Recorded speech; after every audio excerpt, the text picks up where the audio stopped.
जो टॉपिक है आपके लिए नॉर्मलाइजेशन और परसेंटाइल। ठीक है, नॉर्मलाइजेशन और परसेंटाइल। हम क्या कर रहे हैं, आज नॉर्मलाइजेशन के बारे केवल बताएंगे, परसेंटाइल के बारे में बाद में।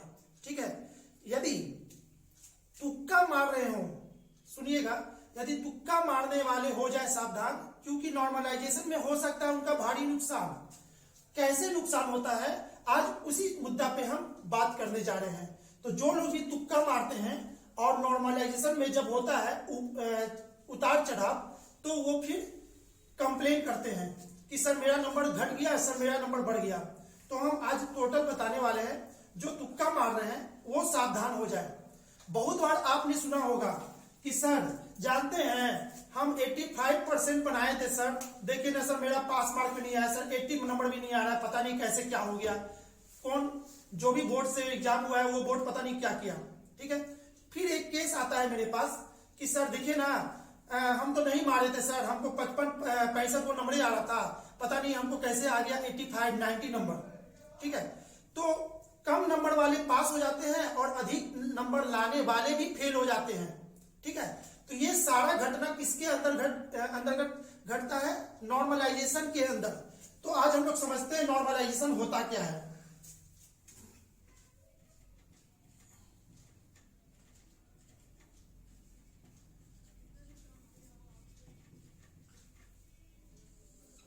नॉर्मलाइजेशन मतलब क्या होता है, सामान्य स्थिति बनाए रखना। नॉर्मलाइजेशन का हिंदी होता है सामान्य स्थिति को बनाए रखना। ठीक है, अब कैसे सामान्य स्थिति को बनाता है एग्जामिनर, यानी कि बोर्ड, जो भी हो, रेलवे बोर्ड हो, आपका ये पीओ क्लर्क में अगर एग्जाम दे रहे हो, वहां पे आईबीपीएस हो, कोई भी एग्जाम हो, अगर नॉर्मलाइजेशन टर्म यूज कर रहा है तो उसके अंदर क्या होता है उसको समझते हैं। नॉर्मलाइजेशन में पहले, सबसे पहले बाबू 4 प्रकार का पेपर होता है। 4 प्रकार का पेपर होता है। सबसे पहले कौन, इजी पेपर, दूसरा वेरी इजी, तीसरा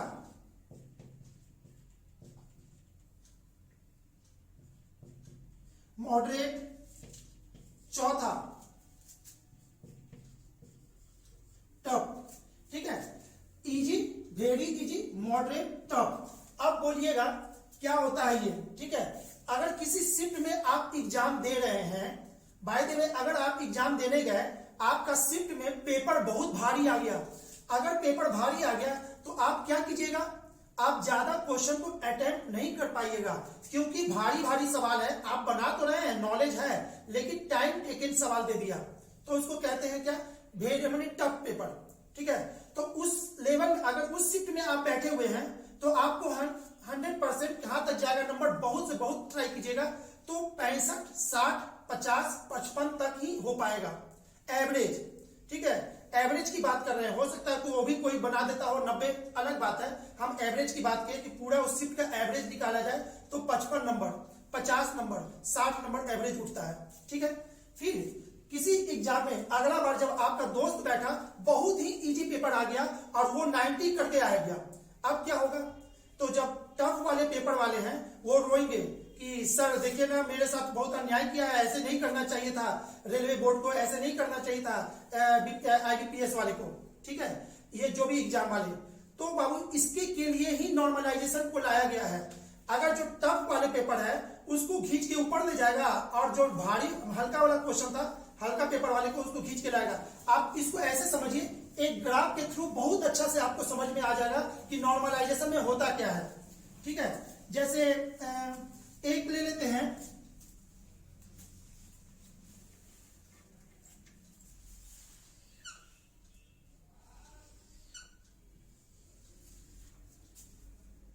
समझिएगा, एक एग्जाम हुआ इजी, ये है कैसा, इजी, इजी पेपर हुआ, इजी पेपर हुआ, इसमें लड़के लोग 80% लगभग एवरेज मार्क्स लाए। ठीक है, एक पेपर हुआ वेरी इजी,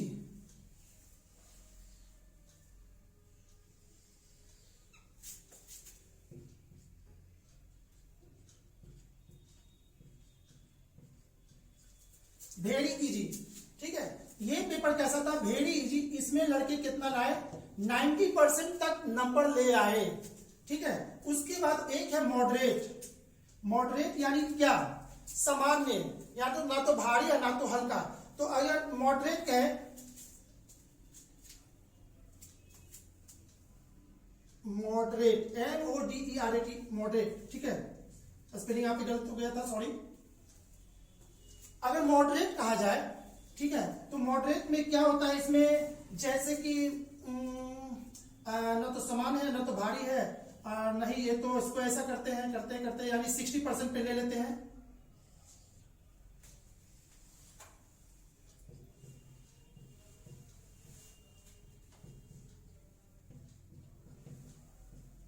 समझिएगा, यदि मॉडरेट पेपर यानी कि ना तो भारी ना तो हल्का, तो लगभग 60%। एक है आपका टफ। टफ कहे तो यहां पे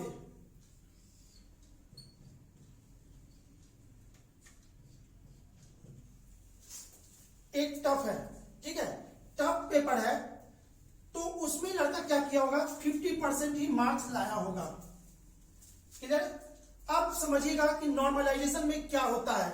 नॉर्मलाइजेशन का मतलब होता है एवरेज। ये एग्जाम हल्का था, ये बहुत हल्का था, ये मॉडरेट था, ये टफ था। अब क्या करेगा, एवरेज, इसका एवरेज निकालेगा। 80, 90, 60 प्लस 50 डिवाइडेड बाई 4, यानी कि 280 डिवाइडेड बाई 4 यानी कि 70। 70 कहां पे है आपका,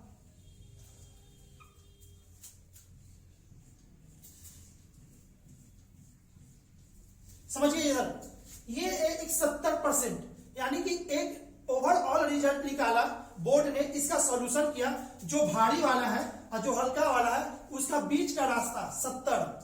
अब आपको क्या करेगा, 70 निकाला। अब 70% एवरेज निकालने में आपको क्या किया, इसको घटा के 10 कर दिया।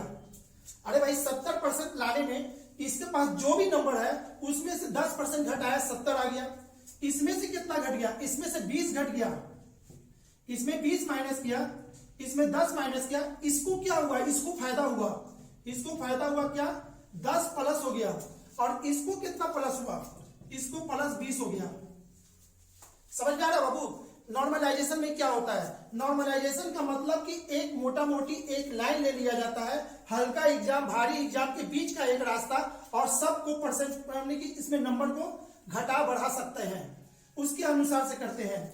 अब नॉर्मलाइजेशन आपको रेलवे बोर्ड अपने नोटिफिकेशन में दे रखा है, नॉर्मलाइजेशन कैसे किया जाता है उसके लिए एक फॉर्मूला के तहत उसको समझाया गया है। हम वो फॉर्मूला आपको नहीं बता रहे हैं, ठीक है, अगर आप क्लेम कीजिएगा तो फॉर्मूला भी हम दे देंगे उसमें से, ठीक है। लेकिन ओवरऑल बस इतना जानिए ना, उतना छोड़ दीजिए कि नॉर्मलाइजेशन में हो क्या रहा है। अब ज्यादा नंबर वाले को कम नंबर आ गया, कम नंबर वाले को ज्यादा नंबर आ गया, कम नंबर वाले को बहुत टफ था, जो रो रहा था लड़का कि हम फेल कर जाएंगे, उसको आया इतना और चला गया ऊपर, ठीक है। अब इसके बाद, ठीक है, इसके बाद एक चीज और इंपॉर्टेंट है, नॉर्मलाइजेशन वर्क कैसे करता है। नॉर्मलाइजेशन आपका जो वर्क करता है वो करता है क्या, टीसीएस एल्गोरिथम पे। यहां पे समझिएगा, टीसीएस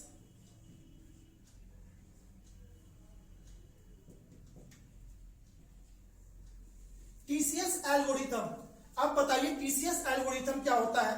तो बहुत सारे केस में आपने सुना होगा, सर आप इतना बता रहे हैं, हमारे साथ ऐसे हुआ। तो क्या हुआ बाबू आपके साथ, तो सर मेरा 60 नंबर था, ठीक है, हमको 60 आया, ठीक है, और एक लड़का को 60 नंबर था, वो भी 60 बनाया था और उसको आ गया 80%।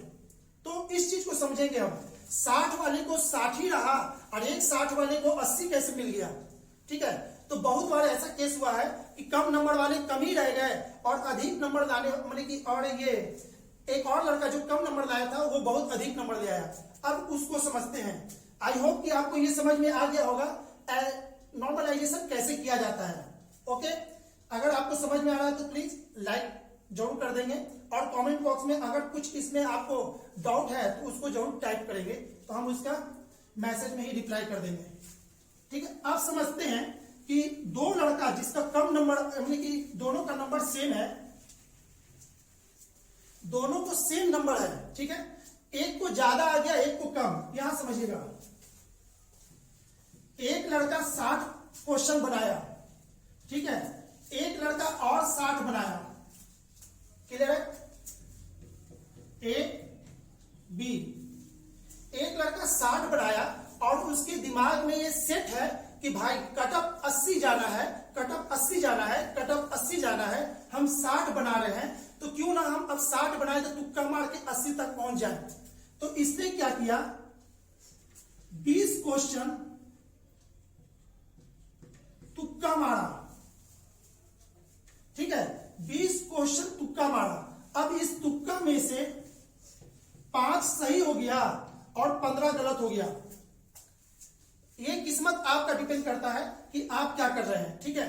हो सकता है कि आपका 10 सही हो सकता है कि एक ही सही हो, बाकी भी गलत हो जाए। हम बस नॉर्मलाइजेशन समझा रहे हैं, आप पे इस पे कोई बहस नहीं कर रहे हैं किसी से कि सर तुक्का मारेगा तो इतना ही सही होगा, कुछ नहीं। अब यहां पे समझिए, 20 तुक्का मारा, क्या है ये तुक्का क्यों मारा, क्योंकि इसको पता था कि कटअप 80 जाना है, हम उसके नीचे हैं, क्यों ना 80 का हम कोशिश करें। तो इन्होंने कोशिश किया, ये 5 सही हुआ, 15 गलत हुआ, 15 गलत हुआ तो 15 गलत हो गया, तो 15 का गलत का कितना, 5 सही हुआ तो नंबर 5 जुटेगा, 15 गलती हुआ तो 15 का 3, यानी कि 5 निगेटिव हो गया, ये निगेटिव। 1/3 है ना, रेलवे में क्या करता है 1/3 करता है, और बाकी एग्जाम में 1/4 करता है, तो हम 1/3 लेके चल रहे हैं। रेलवे, एनटीपीसी, आरआरबी है ना, ये सब में 1/3 चलता है। तो हमने क्या किया, 1/3 यानी 5, अच्छा 5 जुटा और 5 आपका क्या हो गया, ऊपर हो गया, यानी कि 60 प्लस इतना इक्वल टू 60। इस लड़का को कितना आया, अभी भी 60 ही है। अब ये लड़का जो कि 60 मारा था और इसके दिमाग में फिट किया गया है कि बाबू तुक्का नहीं मारना है, तुक्का नहीं मारना है, तुक्का नहीं मारना है, तो इसके दिमाग में फिट था, इनके सर बताए थे तुक्का नहीं मारना, ये क्या क्या तुक्का नहीं मारा, ठीक है। 60 था और ये तुक्का नहीं मारा। अब तुक्का नहीं मारा तो इसको नंबर कितना आया, 60। अब ये भी 60, वो भी 60। अब जब नॉर्मलाइजेशन होगा तो कहता है टीसीएस एल्गोरिथम, ये जो भी नॉर्मलाइजेशन होता है टीसीएस ने एक एल्गोरिथम अपना सप्लाई किया, उसी को सब लोग फॉलो करते हैं। तो टीसीएस एल्गोरिथम के अनुसार से इसमें निगेटिव ज्यादा हुआ, इसमें निगेटिव कम हुआ, तो जब निगेटिव ज्यादा है और उसमें निगेटिव कम है, अब देखिएगा क्या होगा, जैसे आपको नॉर्मलाइजेशन होगा, इसका नंबर कितना होगा आफ्टर नॉर्मलाइजेशन, ये हो जाएगा आपका 3 बढ़ जाएगा, 3 बढ़ेगा यानी कि 63 हो गया। अब ये आफ्टर नॉर्मलाइजेशन कितना बढ़ेगा, 20, इसका कितना हो गया 80। आई होप कि आपको समझ में आ गया होगा। तो बाबू ध्यान से सुन लीजिए, तुक्का नहीं मारना है एग्जाम में, तुक्का मारने वाले हो जाए सावधान, क्योंकि नॉर्मलाइजेशन में हो सकता है उनका भारी नुकसान। अच्छा लगा होगा, है ना, चलिए ठीक है, कोई बात नहीं, ये आप ही लोग के लिए था बनाया हुआ। अब यहां पे क्या करना है, तुक्का बिल्कुल नहीं मारना बाबू। कितने लोग बोलते हैं कि सर हम तुक्का मारे थे, देखिए ना मेरा इतना नंबर आ रहा है, तुक्का मार के हम इतना ला रहे हैं। अरे भाई आप तुक्का मारे और 90 नंबर पहुंच गए, 100 पूरा मार दिए, अब गलती उल्टी हो के 90 आया, जब नॉर्मलाइजेशन होगा तो आपका नंबर घट के आ जाएगा 60 या फिर 65। क्यों, क्योंकि आपने 10 क्वेश्चन गलत किया है, ठीक है, 10 क्वेश्चन गलत किया है, या तो फिर जो भी हो, और ज्यादा भी गलती करेंगे तो 10 करिएगा तो ये 85 या 86 के आसपास जाएगा, ठीक है। 100 मारे थे, अब 10 गलती किए तो आया होगा 85 के आसपास। अब जब नॉर्मलाइजेशन होगा तो वो चला जाएगा 65। तो बाबू जितना कम गलती कीजिएगा नॉर्मलाइजेशन में, उतना अधिक नंबर आपका एक्स्ट्रा बढ़ेगा, ठीक है। और जितना ऊपर बनाइएगा, तुक्का मार के नंबर लाइएगा, नॉर्मलाइजेशन होगा तो नंबर तो कटेगा, नॉर्मलाइजेशन में नंबर कटता है, ठीक है, ज्यादा नंबर वाले को कटता है, लेकिन तुक्का मार के लाए हैं तो उसका और कटेगा और वो बहुत नीचे गिर जाएगा, ठीक है। आई होप कि आपको नॉर्मलाइजेशन का कंसेप्ट समझ में आ गया होगा, कैसे वर्क करता है। तो आप लोग से एक रिक्वेस्ट है, अगर हमारा वीडियो देख रहे बाबू तो इस चीज को फॉलो करें, ठीक है, तुक्का नहीं मारेंगे, तुक्का नहीं मार के देखिए ना, आपको हम 100% बताते हैं आपका नंबर ज्यादा आएगा। कोशिश कीजिए कटअप के आसपास पहुंच जाए तो तुक्का नहीं मारना, ठीक है। चलिए ओके, थैंक यू हमारा वीडियो देखने के लिए। आई होप कि हमको हमको लगता है कि आपको बहुत अच्छे से समझ में आ गया होगा। और दूसरी बात परसेंटाइल, तो परसेंटाइल किसको कहते हैं, वो क्या होता है, कैसे परसेंटाइल से 97% कैसे नंबर आता है, वो हम अपने नेक्स्ट वीडियो में बताएंगे। यदि आपका लाइक और आपका प्यार मिलेगा तो ही हम वो वीडियो भी जल्द से जल्द डाल देंगे। चलिए, ओके, थैंक यू।